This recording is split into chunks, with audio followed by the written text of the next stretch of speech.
Depuis aussi longtemps que je me souvienne, j'ai toujours été appelée à découvrir la mer. Tant de fois j'ai plongé sous le ressac des vagues pour ouvrir mon œil sur toute cette nostalgie qui miroite dans les teintes des coquillages et des fermes des marées. Tant de fois je me suis arrêtée et me suis demandé, mais qu'es-tu vraiment? Qu'es-tu tout à l'intérieur avant de naître un jour sur le sable? Quelquefois, alors que je me perdais dans mes rêveries, la question restait accrochée à mes lèvres et tout au fond de mon être, je sentais que si je le voulais vraiment, je pourrais trouver la réponse, ou du moins, une perspective de celle-ci. Quand naturellement au fil des années, des jours et de chaque seconde qui sépare la vague de sa prochaine déferle, une réponse a fini par se frayer un chemin jusqu'à mon être. Presque comme un soubresaut, un relief en bordure de conscience prêt à s'effacer au moindre contact. Il s'agissait de mes yeux. Tout de suite, j'ai eu l'envie irrépressible de peindre. Il me fallait mettre cette œuvre au jour, sinon elle m'échapperait. Mais comment représenter pareil amour? Ce n'était pas une simple image, c'était un amalgame de souvenirs, de textures et de couleurs qui déferlaient dans des champs qui ne m'appartenaient que comme traducteurs. Je devais penser comment exprimer l'inexprimable. La première semaine qui suivit son apparition, j'ai pris une pause de la composition de mon livre pour faire cette toute première vidéo. Je passais mon temps libre à réfléchir, à m'imprégner de cette vision et à tenter de former des premières ébauches et des croquis. Mais presque comme si tout cela avait été prévu à l'avance. Quelques jours auparavant, j'avais trouvé avec mon copain un vieux tableau au bord de la route et l'avais ramassé dans le but de le restaurer. Mais maintenant, je comprenais qu'il s'agirait en fait d'un socle pour ce qui m'était apparu. Mais au fond, même s'il aurait pu suffire que je m'assieds et que je peins, j'avais l'impression qu'il me manquait quelque chose pour parvenir à donner vie à cette vision. Cette vision mouvante avait besoin de nourriture, de mouvement et de lumière. Elle existait à travers mon être que temporairement, et pour en révéler toute la véracité, je devais lui donner matière à expression. Mais ce n'était pas tout. Je devais la protéger, la garder intacte, et pour ce faire, j'allais devoir me défaire et lui laisser de la place à l'intérieur. Je devais partir sur le terrain, m'aventurer à travers la nature et trouver la juste posture d'expression. Partir à l'aventure.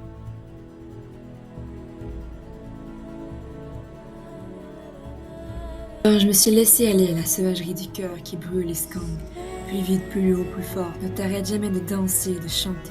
Ne termine jamais cette course divine sous le ciel, sous la cime des arbres, et plonge dans le fleuve glacé qui appelle et en redemande. Enlace et enivre par tous les sens. Exige jusqu'à la démesure et rends-toi compte que tu es là, vraiment là dans cet agencement grandiose de la vie, dans cette expérience sans frontières où l'on peut se rendre compte, remarquer et surveiller au cas où on pourrait voir ce qui régit tout cela, même si au fond, on le sait déjà dans le plus profond de nos silences.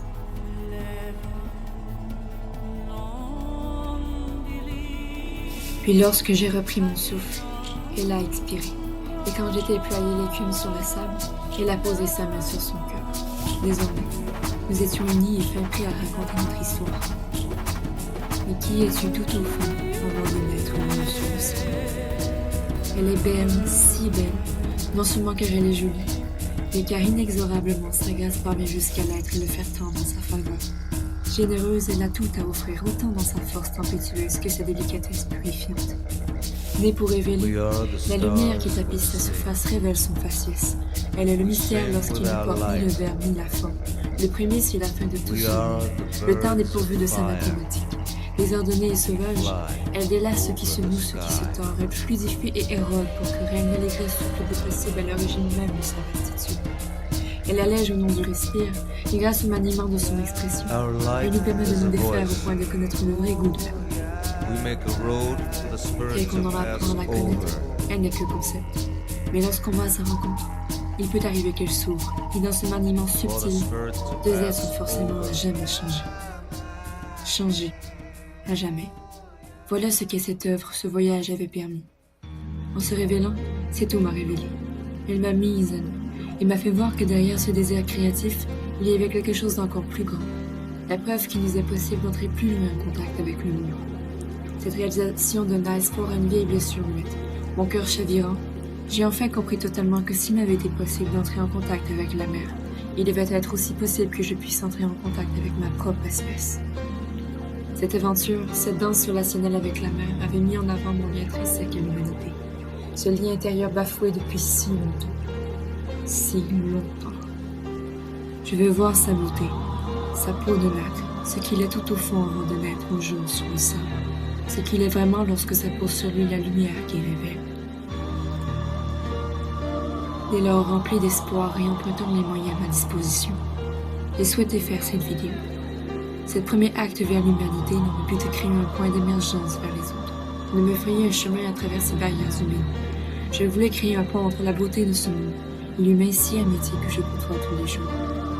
Je rêve d'entrer en relation si véritable et profonde avec vous tous. Je rêve de connaître le cœur de ma tribu.